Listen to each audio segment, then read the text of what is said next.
Vous êtes une entreprise, vous vous lancez dans le calcul de votre bilan carbone et vous voulez savoir comment vous y prendre? Parfait, vous êtes au bon endroit.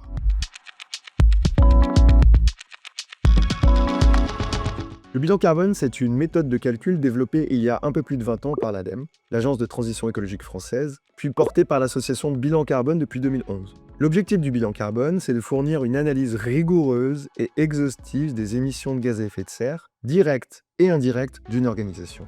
L'objectif est de leur permettre de concevoir et piloter des plans de transition bas carbone efficaces.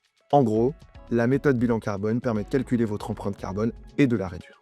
La 9e version du bilan carbone a récemment été dévoilée. Voyons quelles évolutions elle propose.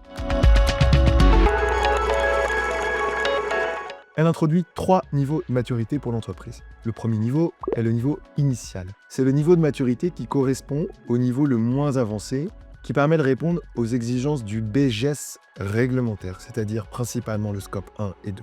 Le deuxième niveau, qui est le niveau standard, est un niveau de maturité qui correspond à celui du bilan carbone historique, c'est-à-dire avant 2025. Et enfin, le dernier niveau est le niveau le plus avancé. Ce sont des entreprises qui ont déjà réalisé leur bilan carbone à plusieurs reprises. Pour chaque niveau de maturité, les attentes et le déroulé du bilan carbone seront différents. Deuxième nouveauté de cette version 9, le plan de transition qui est placé au cœur de la méthode. Ce plan de transition est décliné en 5 étapes. Objectif, plan d'action, trajectoire, mise en œuvre et suivi. Le bilan carbone, après l'étape de comptabilisation, aboutit naturellement à l'élaboration d'un plan de transition.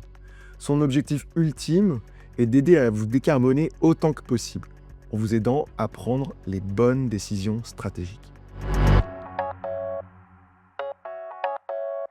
Vous l'aurez compris, le bilan carbone est plus qu'un simple calcul, il suit un parcours en 6 étapes. Le cadrage, où vous définissez votre niveau de maturité grâce au questionnaire qui est fourni par l'association Bilan Carbone.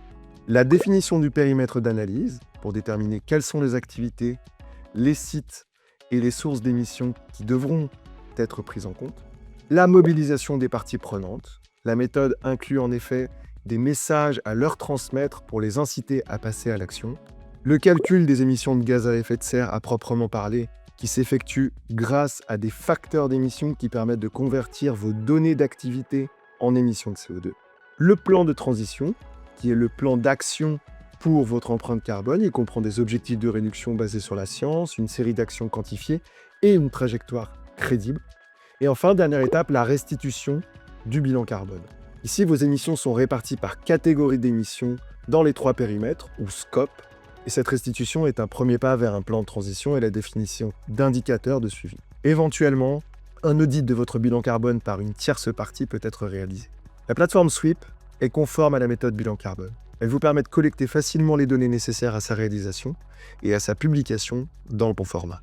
Pour en savoir plus, rendez-vous sur notre site. À bientôt!